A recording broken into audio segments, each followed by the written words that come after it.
The Wycoff phases in distribution outline a sequential process through which a stock transitions from an uptrend to a downtrend. Large investors strategically distribute shares to the public at elevated prices before initiating a markdown phase. Here is a formal narration of each phase in this distribution process. Phase A signals the end of the prior uptrend, which had been dominated by demand.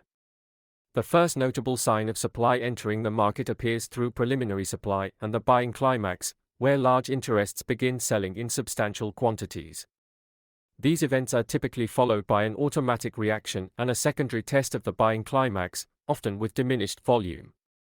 However, the uptrend may conclude less dramatically, marked instead by demand exhaustion, evidenced by narrowing price spreads and declining volume. Each rally yields progressively less upward movement before supply significantly emerges. In a redistribution trading range within a larger downtrend, Phase A may resemble the start of an accumulation phase, with high volume and climactic price action to the downside. Nonetheless, phases B through E in redistribution can be analyzed similarly to the distribution trading range at the market top. The purpose of Phase B is to create a cause in preparation for a new downtrend. During this phase, institutions and large professional interests gradually unload their long positions while initiating short positions in anticipation of the upcoming markdown.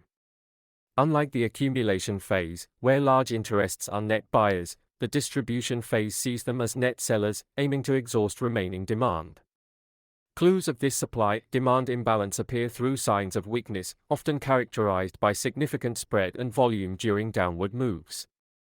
In Phase C, the market undergoes a critical test of remaining demand. This phase often features an upthrust or upthrust after distribution, where the price temporarily moves above the trading range resistance before reversing sharply back into the range. This movement, the opposite of the spring in accumulation, acts as a bull trap, misleading uninformed breakout traders into believing that the uptrend will continue. The upthrust or upthrust after distribution allows large operators to sell additional shares at elevated prices, often inducing smaller traders in short positions to cover. This maneuver consolidates control of the stock in the hands of larger interests before the markdown. Although aggressive traders may initiate short positions following an upthrust or upthrust after distribution, it is often safer to wait until Phase D when the last point of supply occurs. If demand is weak within the trading range, the price may fail to reach the buying climax or initial secondary test level, and Phase C's demand test may occur at a lower high in the trading range.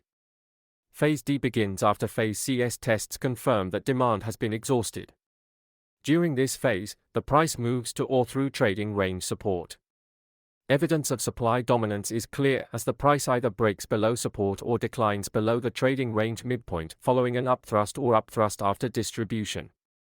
Multiple weak rallies, or last points of supply, occur within Phase D, providing strategic opportunities to initiate or add to short positions. At this stage, any long positions face considerable risk. Phase E marks the beginning of the markdown phase, where supply fully controls the market. As the price breaks down through trading range support in a major sign of weakness, a brief rally may test the breakdown point, offering a high probability shorting opportunity.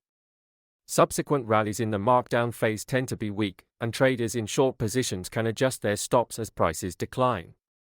After a significant markdown, climactic action may signal the start of a new redistribution trading range or even a potential accumulation phase.